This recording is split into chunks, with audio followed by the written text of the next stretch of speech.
नाज़रीन, इस वक्त की सबसे मैसिव ब्रेकिंग न्यूज़ है वो सामने आ रही है और वो ये है कि ईरान की जानिब से अब बाज़ाब्ता तौर पर अपनी फोर्सेस को मोबिलाइज कर दिया गया है। ग्राउंड फोर्सेस को बाज़ाब्ता तौर पर मोबिलाइज किया गया है, यानी कि ईरान ने अनाउंस किया है। और ये नंबर्स कितने हैं? ईरान ने दहाइयों तक जब इस जंग की तैयारी की है, उसने एक एक स्टेप को, एक एक स्टेज को जब वो परखा है, उसको समझा है, उसकी तैयारी की है। पहले जो है वो एयर स्ट्राइक से लेकर फिर आगे ज़मीनी जंग, और जो इराक की जंग हो रही थी उसको ईरान जब वो स्टडी उस वक्त जब वो कर रहा था। और इराक की जंग के बाद ईरान ये सीरियस हो गया था कि हर सूरत उन पर हमला होगा ही होगा। ये ईरान को बिल्कुल अंदाज़ा हो गया था इराक पर अटैक के बाद। तो कितनी फोर्सेस जब ईरान ने मोबिलाइज की हैं? ईरान ने 1 मिलियन फोर्सेस को मोबिलाइज कर दिया है। और ये ईरान ने बाज़ाब्ता तौर पर बात की, यानी कोई अंदर के सोर्सेज ये बात नहीं कर रहे हैं, ईरान से बाज़ाब्ता तौर पर ये बात सामने आ रही है। 10 लाख फोर्सेस ईरान ने मोबिलाइज कर दी। और ये सारी वो हैं जो, ऐसा नहीं है कि बस एक जनरल मोबिलाइजेशन हो रही है और कोई भी आ रहा है और उसको हथियार जब थमाए जा रहे हैं। ये वो फोर्सेज हैं जो ट्रेंड हैं, जो वेपन चलाना जानती हैं, और इसमें बसीज फोर्सेस जब वो शामिल हैं और इनको जब वो बाकायदा यानी कि मुनासिब ट्रेनिंग जब वो दी गई है।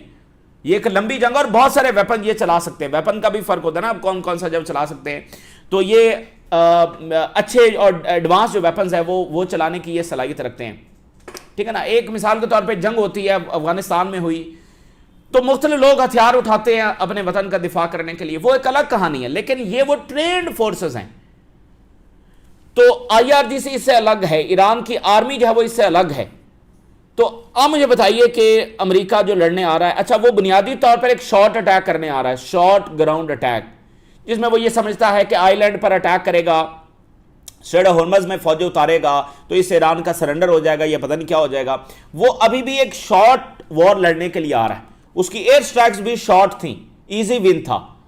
तो ये उसका ग्राउंड अटैक भी अपनी प्लानिंग में शॉर्ट है, लेकिन ये फिर एक लंबी तरीन जंग में बदल जाएगा। उसकी वजह यह है कि जब ये फौजें उतरेंगी तो उसमें उनकी कैजुअलिटीज होंगी तो मजीद फौजें बुलाना पड़ेंगी। तो अब ये स्टेप बाय स्टेप है।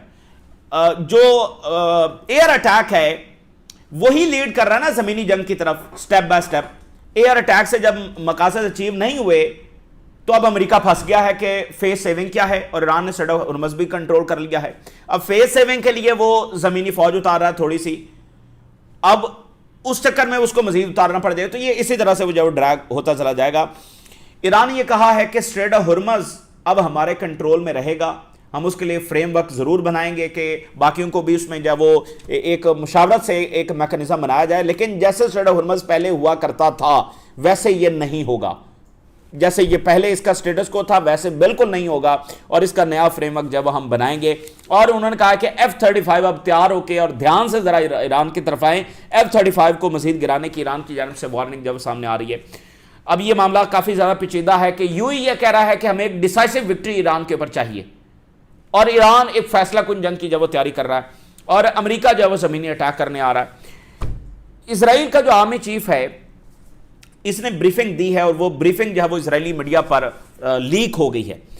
उस ब्रीफिंग के अंदर इजरायली आर्मी चीफ जो बता रहा है कि इजरायली आर्मी कोलैप्स हो रही है, इजरायली आर्मी अंदर से जब वो कोलैप्स हो रही है और ज्यादा देर तक हम होल्ड ऑन नहीं कर सकेंगे। अब देखिए कि इजराइल अपना जो सारा काम ले रहा है वो किससे ले रहा है? एयरफोर्स से ले रहा है। और इनके कितने ज्यादा दसियों हजार के हिसाब से जख्मी हैं, माजूर हैं, हलाकतें हैं। और आपको याद है कि सीरीज ऑफ रिपोर्ट्स आती रही कि कैसे ये अपनी जानें खुद ले रहे हैं। इनके दसियों हजार लोग जब रिहैबिलिटेशन सेंटर्स के अंदर हैं, ज़हनी अमराज का शिकार हो चुके हैं। तो उस सारे को कवर अप ये कर रहे हैं थ्रू एयर स्ट्राइक्स। अब ये उतारें ना जरा, ईरान में फौजें उतारें। अगर ये इतने ही ये ताकतवर हैं तो ईरान में फौजें उतार दें। तो ये सारा काम एयरफोर्स से ले रहे हैं, और वो जो अंदरूनी एक एग्जॉस्शन है उसको ये छुपा रहे हैं through different means, through assassinations करके। इनका ये एक बड़ा टूल है कि हम अपना गलबा जब उतारी रखें। तो इन्होंने एक लंबा अरसा अपनी आर्मी को जब रेस्ट भी दिया है, लेकिन अब वो काम बन नहीं रहा है। इजरायली आर्मी चीफ ये कह रहा है कि हमारी आर्मी अंदर से एग्जॉस्ट हो रही है, और मैं ये वार्निंग दे रहा हूं कि ज्यादा देर हम होल्ड नहीं कर सकेंगे। और उसने इस वार्निंग में बताया कि मैं 1 रेड फ्लैग नहीं कर रहा हूं, बल्कि 10 रेड फ्लैग कर रहा हूं। यानी एक होता है ना, मैं 500% आपको वार्न कर रहा हूं, 100% नहीं, 500% आपको वार्न कर रहा हूं। ये इसका मतलब एक रेड फ्लैग, एक अलामती बात है कि भाई मैं आपको लाल झंडी दिखा रहा हूं कि बस रुक जाओ। वो कह रहा है मैं 10 रेड फ्लैग आपको दिखा रहा हूं कि इसका कोई हल निकालो। और ट्रंप ने नेटो को धमकाया है कि नेटो जो है वो हमारे साथ नहीं आया तो नेटो के बड़े बड़े इसके लिए कॉन्सिक्वेंसेज होंगे, और अब हम भी नेटो की जंगें नहीं लड़ेंगे। ये जंग जो है वो ने देखिए किस तरह से मुकम्मल तौर पर दुनिया को बदल रही है। ये बात भी वाज़ेह है कि इस जंग के बाद दुनिया वैसी नहीं रहेगी।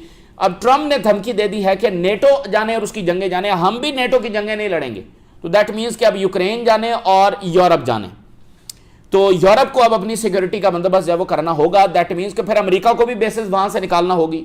तो ये एक सारा जो सिक्योरिटी फ्रेमवर्क है वो बदल रहा है।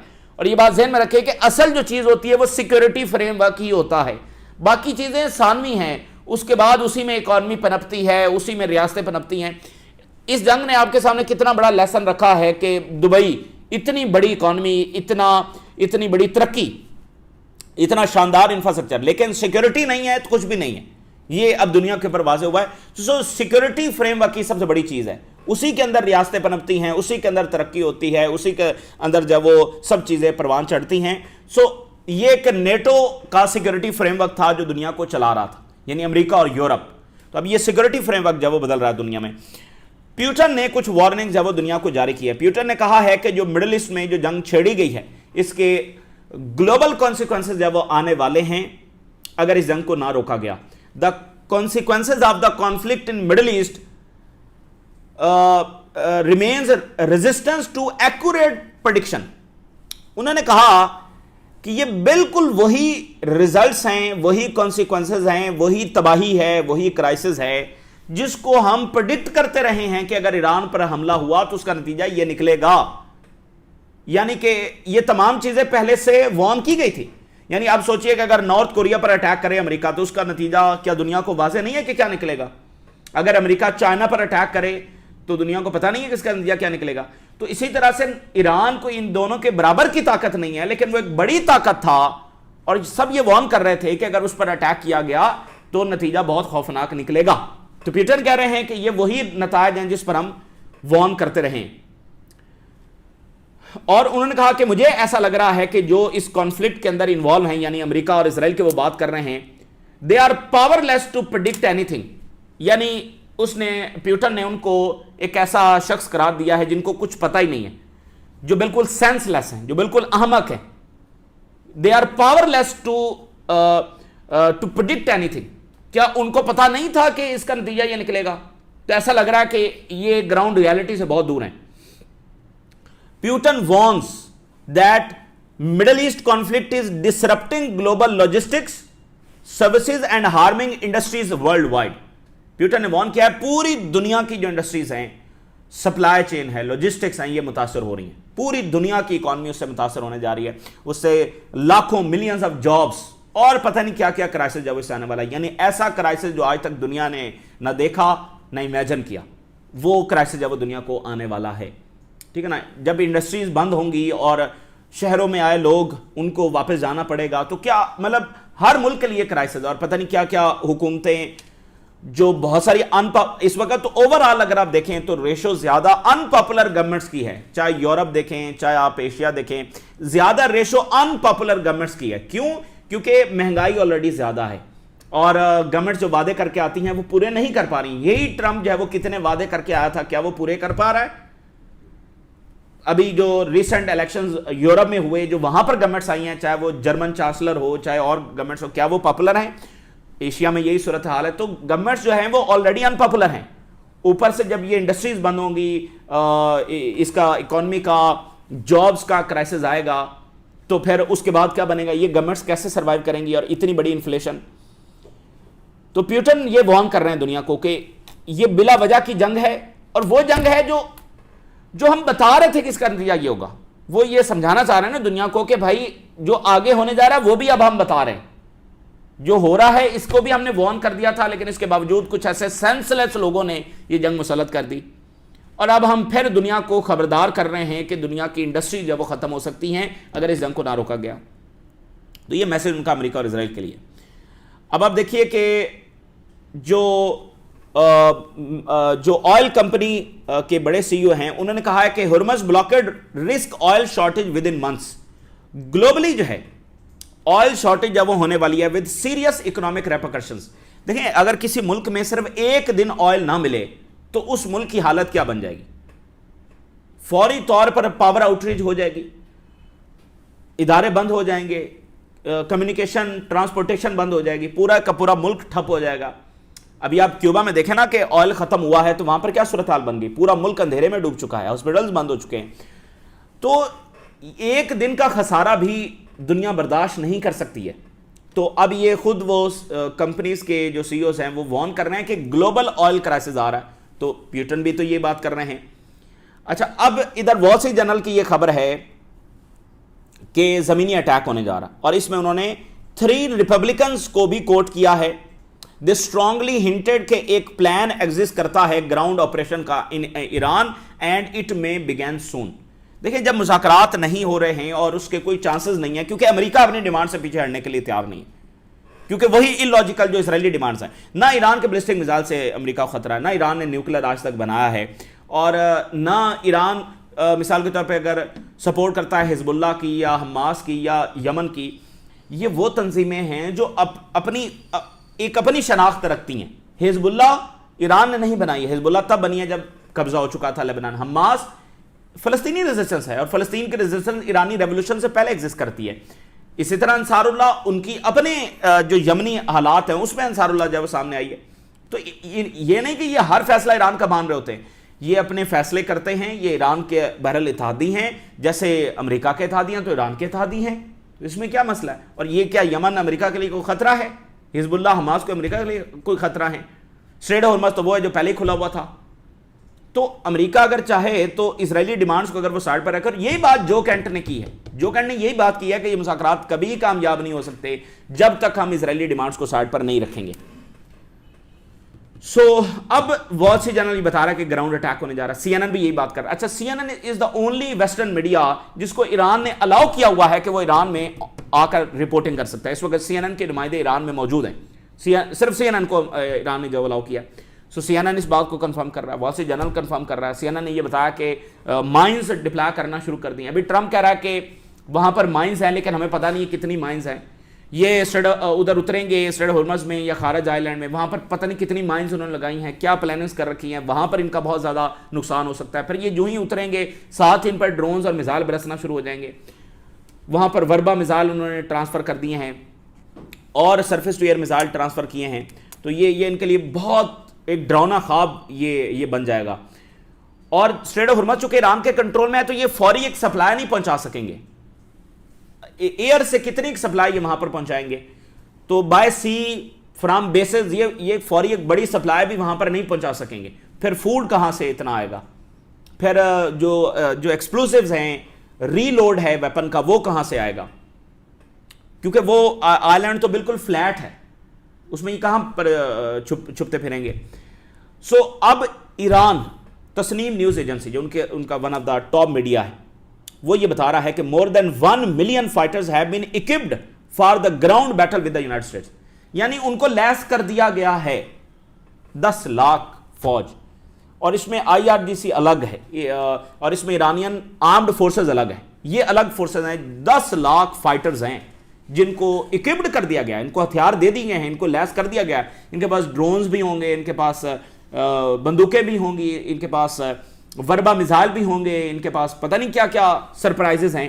ये सिर्फ बंदूकें नहीं हैं, क्लाशनकोफ नहीं दी गई इनको एंटी टैंक मिसाइल भी दिए गए हैं, इनको वो वर्बा मिसाइल भी दिए गए हैं, इनको ड्रोन्स भी दिए गए होंगे, और नई नई टेक्नोलॉजी इनको दी गई होगी। तो ये ना समझें कि इनको क्लाशनकोफ दे दी गई है कि जाओ लड़ो, नहीं, इनके पास बहुत कुछ एडवांस है और इनकी बाकायदा जो ट्रेनिंग हो चुकी है। इसी बात को फिर अल मायदीन भी रिपोर्ट कर रहा है। मिलियन फाइटर जो हैं वो in ground battle with America वो तैयार किए जा चुके हैं। फिर अल जजीरा भी इसको जब वो कंफर्म कर रहा है, क्योंकि खबर बहुत बड़ी है। More than 1 million fighters have been equipped for a ground battle with United States. अब इसको अल जजीरा भी कंफर्म कर रहा है, सबसे पहले ईरानी मीडिया, फिर अल मायदीन और अल जजीरा। अच्छा, इस वक्त जो है वो बड़े हमले ईरान के जारी हैं। रशियन मीडिया बता रहा है कि Iran is now launching a missile attack on Israel और इजरायली मीडिया ये बता रहा है कि जो तल अवीव में, ग्रेटर तल अवीव का एरिया है और उसके अलावा यरूशलेम में, यहां पर जब सायरन्स सुने जा रहे हैं, तो एक जमीनी जंग और ईरान उसकी तैयारी, और ये एक छोटी जंग करने आ रहे हैं। ट्रंप अपनी तरफ से एक छोटी जंग करने आ रहा है, तो लेकिन ये छोटी जंग साबित नहीं होगी, बल्कि ये बहुत लंबी जंग हो जाएगी, कई साल जंग हो जाएगी, और न्यूक्लियर कैटास्ट्रॉफी की तरफ हम और बढ़ेंगे, न्यूक्लियर खतरे की तरफ जब हम और बढ़ेंगे। तो अगेन ये 24-48 घंटे हैं या 72 घंटे हैं, वट जब भी ये अटैक होना है, चूंकि ईरान ये समझता है कि एक सरप्राइज अटैक होगा, और चाइना ने भी यही वार्न किया है, तो इससे पहले कोई ना कोई हल, कोई ना कोई रास्ता दरमियान में निकालना चाहिए। अमेरिका को पीछे हटना चाहिए, ट्रंप को पीछे हटना चाहिए, लेकिन ऐसा लग नहीं रहा कि ऐसा होगा। लेकिन बहरहाल जो मुल्क हैं वो अपनी कोशिश साथ साथ जारी रखे हुए हैं कि इसको कहीं पर जो रोका जाए। अच्छा, अब ईरान से कुछ बातें बड़ी इंपॉर्टेंट सामने आ रही हैं। ईरान ये कह रहा है कि पूरी दुनिया ने अब रियलाइज कर लिया है कि इनकी जो फौज है वो पेपर टाइगर है, इनकी फौज है वो पेपर टाइगर है, ये दुनिया के सामने एक्सपोज हो चुका है। ये कितने तगड़े हैं ये हमने आपके सामने रख दिया है। और उन्होंने कहा है कि हमने इनकी बेसिस को इस तरह से तबाह किया है कि अब ये होटल्स के अंदर रेफ्यूजी बनने पर मजबूर हैं। पहली बार तारीख में ऐसा हो रहा है जब से अमेरिकी बेसिस बनी है, और जहां भी अमेरिकी बेसिस बनी है for the very first time in history ये अपनी बेसिस छोड़कर होटल्स में जाने पर मजबूर हुए हैं। अब एक और सवाल यहां पर उठता है, यूरोप अपनी बेसिस देकर बैठा हुआ है, जापान अपनी बेसिस देकर बैठा हुआ है, जापान चाइना के और नॉर्थ कोरिया के खिलाफ, और यूरोप रशिया के खिलाफ। ये ईरानी मिसाइलों से ये बेसिस नहीं बच सकी, तो रशियन मिसाइलों से यूरोपियन बेसिस बचेंगी, और चाइनीज और नॉर्थ कोरिया के मिसाइलों से जापानीज बेसिस बचेंगी। आप जरा अंदाजा करें, तो ये दुनिया के सामने एस्टैब्लिश हो गया ना कि जो यहां नहीं टिक सके वो चाइना, रशिया और नॉर्थ कोरिया के मिसाइलों के सामने क्या टिकेंगे। तो मतलब कोई कंपैरिजन ही नहीं है ना, ईरान के मिसाइल कहां और चाइना और रशिया और नॉर्थ कोरिया के मिसाइल कहां, और उनकी बाकी ताकत। तो अब ये यूरोप को भी सोचना होगा, और वो सोच रहे हैं कि भाई हमारा तो सारा इत्तेफाक इस बात पर था कि अमेरिका बैठा हुआ है, और ये अमेरिका साबित हुआ है। तो ये जो दुनिया में टेक्नोलॉजी का रेवोल्यूशन आया ना, इसने बहुत कुछ जब वो बदल कर रख दिया। सो ईरान ये कह रहा है कि 17 इनकी बेसेस जो हमने तबाह कर दिया, और अच्छा, ईरान ये दावा कर रहा है कि इसराइल का जो वाइटल इंफ्रास्ट्रक्चर है हमने तबाह कर दिया, वाइटल इंफ्रास्ट्रक्चर इसराइल का हमने तबाह कर दिया, ये ईरान का दावा है, और 17 अमेरिकी बेसेस हमने डिस्ट्रॉय किए हैं। स्ट्रेट ऑफ हॉर्मज़ जो है वो ये कभी पहले जैसा नहीं होगा, और F-35 जेट्स जो हैं will no longer be safe from now on. यहां से आगे अब F-35 सेफ नहीं है। अब ये पता नहीं वो क्या बात कर रहे हैं, उनके पास क्या कोई नया ऐसा सिस्टम आया है जो कि F-35 को गिरा सकता है। अब वो कह रहे हैं कि यहां से आगे F-35 भी सेफ नहीं है, और जो स्ट्रेट ऑफ हॉर्मज़ है ये अब से आगे हमारे पास ही होगा। और ईरान के जो सिक्योरिटी सोर्सेज हैं, इन्होंने बताया कि वॉशिंगटन में क्या हो रहा है, इसकी भी इंटेलिजेंस इनको आई है कि वहां पर क्या चल रहा है, ट्रंप इंतजामिया के अंदर क्या डिवीजन है, ये भी इन्होंने बताया। ये बड़ी इंटरेस्टिंग चीजें हैं। US division deepening amid war on Iran, division वहां पर बढ़ती चली जा रही है। वो ये कह रहे हैं कि जो अमेरिकी वाइस प्रेसिडेंट हैं जेडी वैंस, और जो सीआईए का डायरेक्टर है, ये मिलकर काम कर रहे हैं to distance Netanyahu from US decision making, ताकि नेतन्याहू को साइडलाइन किया जा सके अमेरिकी डिसीजन मेकिंग से। चूंकि जो भी फैसला हो रहा है उसमें ज़ाहिर है नेतन्याहू की इनपुट है ना, नेतन्याहू के मशवरे और उसकी सारी प्लानिंग और लॉबिंग से ये हो रहा है। तो जेडी वैंस और सीआईए डायरेक्टर ये काम कर रहे हैं कि नेतन्याहू को अमेरिकी डिसीजन मेकिंग से निकाला जाए, जो कि बहुत ही लॉजिकल बात है। भाई अमेरिका अपने फैसले करे, और ये नेतन्याहू ही के फैसले हैं जो अमेरिका को यहां तक ले आए। लेकिन जो मार्को रूबियो है, ये नेतन्याहू के साथ कोऑर्डिनेशन में है, और ये प्लानिंग कर रहा है कि मेजर मिलिट्री अटैक किया जाए। इसका मतलब ट्रंप तो कहीं भी नहीं है, फिर मतलब ट्रंप क्या कर रहा है, वो बस बयानात ही दे रहा है।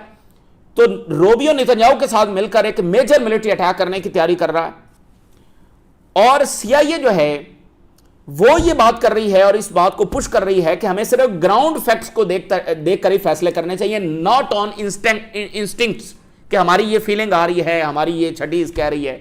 नहीं, इस तरह फैसले ना किया, क्योंकि इस तरह के कुछ फैसले हुए हैं। ट्रंप ने कहा कि आई फेल्ट के ये हमला होगा तो ये कोलैप्स कर जाएंगे। आई फेल्ट, इतनी बड़ी जंग छेड़ने जा रहा है, और किस बात पर कि मुझे ऐसा महसूस हुआ कि ऐसा हो जाएगा। तो इंस्टिंक्ट पर फैसले ना किए जाएं, बल्कि ग्राउंड रियलिटीज को देखकर जो फैसले किए जाएं।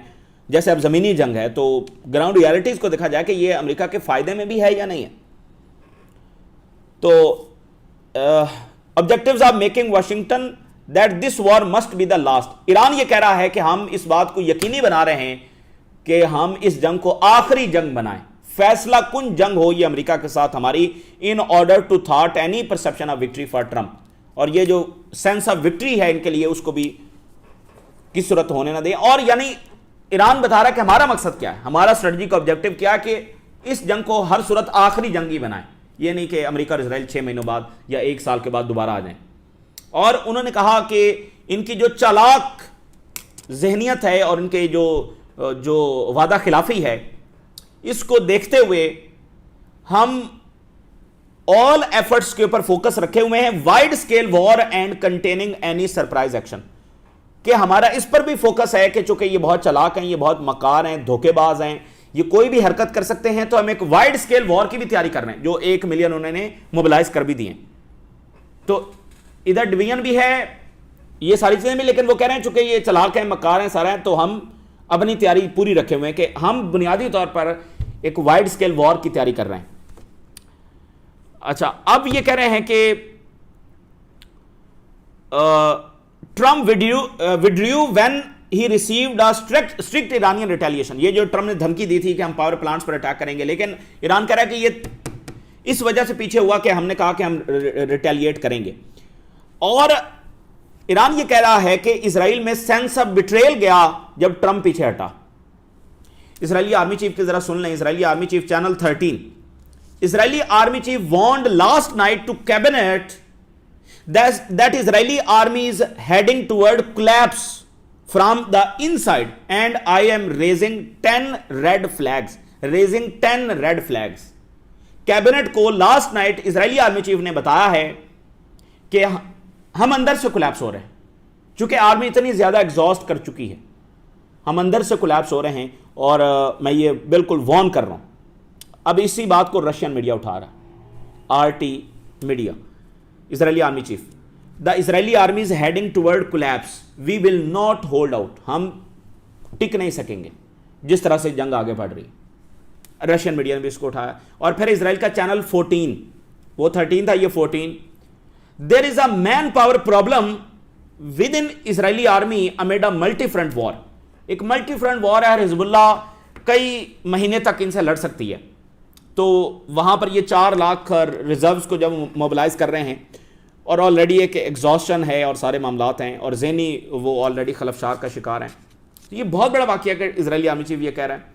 मतलब ये चीज़ इसराइल को रोकेगी नहीं, बल्कि नेतन्याहू के जो एम हैं वो वो हैं। अभी नेतन्याहू ये भी चाह रहा है कि इलेक्शन को आगे मुलतवी कर दिया जाए, फिलहाल इलेक्शन ही ना हो, इस साल इलेक्शन वहाँ पर होने। सो ट्रम्प सेज के जो कुछ हुआ ये नेटो के लिए एक टेस्ट था, हमने नेटो का टेस्ट लिया कि वो हमारे साथ आएगा या नहीं आएगा, तो नेटो इस टेस्ट में फेल हो गया और हम इसको भूलेंगे नहीं। नेटो कंट्रीज हमारी जंग में नहीं आना चाहते, so we also do not want to wage war for them. इसको रशियन मीडिया ने उठाया ट्रम्प के बयान को, वो हमारी जंग में नहीं आना चाहते, हम उनकी जंगों में नहीं आए। ये बहुत बड़ा वाकया और यूरोप में काफ़ी खप पड़ी हुई है। मतलब ट्रम्प ये बात कर रहा है कि अब यूरोप जाने, उसकी जंगें जाने। और स्टीव विटकॉफ की भी सुन लें, कहता है कि हमने तमाम कोशिशें करके देख ली ईरान के साथ और मुज़ाकरात ईरान के साथ नहीं हुए, ईरान के साथ मुज़ाकरात करना वेस्ट ऑफ टाइम है। कह कौन रहा है जो इस नहज पर लेकर आया। और कहता है कि हमने ड्यूरिंग द निगोशिएशन ये रियलाइज़ किया कि ईरान के साथ मुज़ाकरात का कोई चांस नहीं है।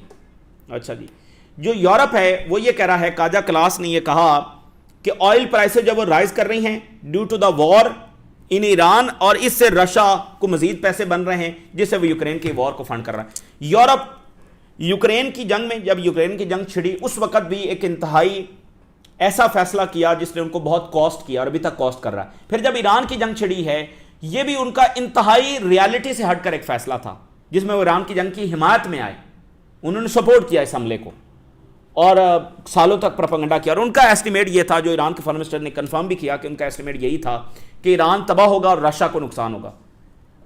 लेकिन ना ईरान तबाह हुआ बल्कि रशिया को फायदा हुआ, तो वो बैकफायर, टोटल बैक। इसलिए आप देखें तमाम यूरोपियंस के बयान अब मुख्तलिफ आ रहे हैं। वो अब ज़ेलेंस्की भी कह रहा है कि यूरोप को, पुतिन को इस जंग से फायदा मत उठाने दो, लेकिन कैसे? तो ये इस वक्त की ताज़ा तरीन डेवलपमेंट्स हैं जो आपके साथ शेयर किया हमने। राज और आगाह करें, इजाज़त दीजिए, अल्लाह हाफिज़।